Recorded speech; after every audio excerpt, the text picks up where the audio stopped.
মাহবুব কামাল তো বললেন যে বিএনপির কি অবস্থা হয় দেখবেন। এখন বিএনপি তো একটি নির্বাচনের আশায় সরকারের অনেক কিছুই মেনে নিয়েছে এবং কিছুই বলে নাই, যে কথাটি আসলে মাহবুব কামালও বললেন। বিএনপি কি ভুল করছে বা ভুল করেছে বলে মনে হয়? বিএনপির ঠিক ভুলের বিচার করার চাইতে আমি যেটা বলবো, আশা করা উচিত না, আদায় করা উচিত। এই একটা জায়গায় আমি বলবো যে আমার মনে হয় বিএনপির আরও সক্রিয় হওয়া উচিত ছিল। তারা ভোট চেয়েছিলেন একদম প্রথম দিন, তারা বলেছিলেন সংবিধানের অধীনে দ্রুত যেন নির্বাচন দেওয়া হয়, কিন্তু তারপরে তারা এটার জন্য কোনো প্রেশার অ্যাপ্লাই করেন নাই।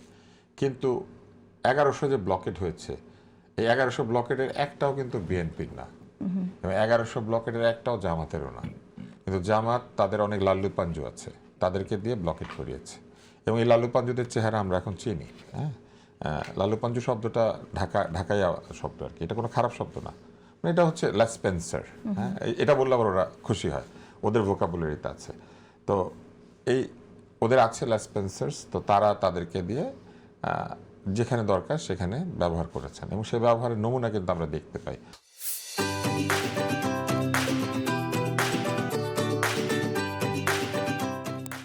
আপনি দেখবেন একজন ছাত্র সংসদের সদস্য টিচারদের চাকরি খায়।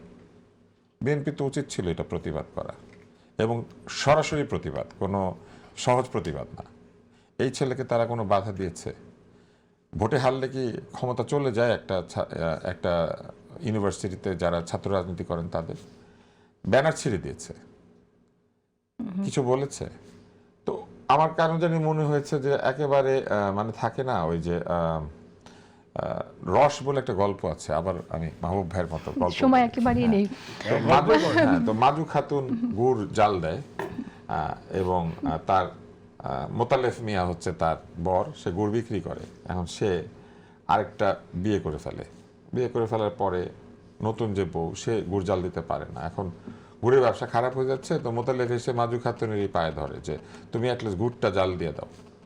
তো নির্বাচনের অবস্থায় বিএনপি অনেকটা প্রধান উপদেষ্টার সঙ্গে এরকম ব্যবহার করেছে যে উনি যদি শুধু নির্বাচনটা দেয় তাহলেই বিএনপি খুশি, কিন্তু উনি কি নির্বাচনটা ঠিক মতো আয়োজন করছেন কিনা, ওনার নির্বাচন কমিশন নিরপেক্ষ আচরণ করছে কিনা। যেমন এই যে হঠাৎ করে বলে দিল জাতির উদ্দেশ্যে ভাষণ, জাতির উদ্দেশ্যে কোনো দলের প্রধান ভাষণ দিবে কেন? কিন্তু বিএনপি চেয়ারপারসন কিন্তু বারবার বলছেন যে একটি দল আসলে নির্বাচন ষড়যন্ত্র করছে, সেই কথাটাও আমরা শুনছি। সেই জায়গা থেকে ভাষণটিকে সরাসরি প্রতিবাদ করা উচিত, এবং এই ধরনের কোনো ভাষণ প্রচারিত হতে দেওয়া উচিত না যেখানে একটি জোট থেকে 3 জন ভাষণ দেয়, আরেকটি জোট থেকে 1 জন। এটা তো টোটালি অন্যায়।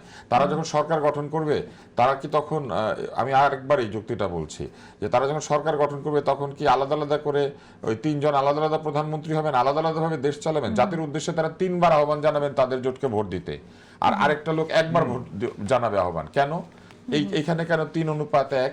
আর উদ্ভট যেসব কথা তারা ইশতেহারে বলেছেন, সেই ইশতেহার পাঠ করানো হোক, তাহলে জাতি বুঝতে পারবে যে কত উদ্ভট কথাবার্তা ওইখানে আছে। বাংলাদেশ এখনো ঠিক মতো টিউবওয়েল দিতে পারে নাই সব জায়গাতে, বাংলাদেশ এখনো পানির সমস্যা মেটাতে পারে নাই, গ্যাসের সমস্যা মেটাতে পারে নাই, বাংলাদেশ তার পুষ্টির সমস্যা মেটাতে পারে নাই, বাংলাদেশ এখনো টিকা আমদানি করে, সেগুলা বাদ দিয়ে তারা নাকি ড্রোন বানাবে। আপনি বলেন পৃথিবীতে কয়টা দেশ ড্রোন বানায় যাদের ঘরে এই ধরনের অভাব রয়েছে? বাংলাদেশ শুধুমাত্র বস্ত্র রপ্তানি করে, আর কোনো কিছু সেইভাবে রপ্তানি করে আয় করতে পারে না। এখন বস্ত্রের বদলে তারা অস্ত্র রপ্তানি করবে। এগুলোর প্রতিবাদ করা তো দরকার ছিল, কিন্তু দিনের শেষে এই বোঝা কার ঘাড়ে যাবে? এবং তারপরে অদ্ভুত ম্যানিফেস্টোর মধ্যে যেসব কথা বলা হয়েছে, এই কথাগুলি বরং তারা এসে বলুক, টেলিভিশনে লোকে বুঝবে, রেডিওতে বলুক, লোকে বুঝবে যে কিভাবে কল্পনার মানে চূড়ান্ত জায়গায় গিয়ে একটা কল্পিত বাংলাদেশ উপহার দেওয়ার কথা বলা হচ্ছে, যেটা হ্যান্স ক্রিশ্চিয়ান অ্যান্ডারসন বেঁচে থাকলে লিখতে পারতেন না, যেটা ঠাকুরমার ঝুলিতে নাই, যেটা পৃথিবীর কোনো রূপকথাতেও এরকম অবাস্তব পরিকল্পনা নাই। যেসব অবাস্তব প্রতিশ্রুতি কিছু দল দিয়েছে, তারা তাদেরকে 3 বার ভোট চাওয়ার অধিকার দিচ্ছে। কি কারণে? শেষ করে দিতে হবে। আমি রাষ্ট্রের পয়সা খরচ করে জাতিসংঘ উনি যাদেরকে বেড়াতে নিয়ে গেছেন, সেখানে তো তিনি একই ধরনের পক্ষপাত করেছেন। অন্য রাজনৈতিক দলের কি অপরাধ ছিল?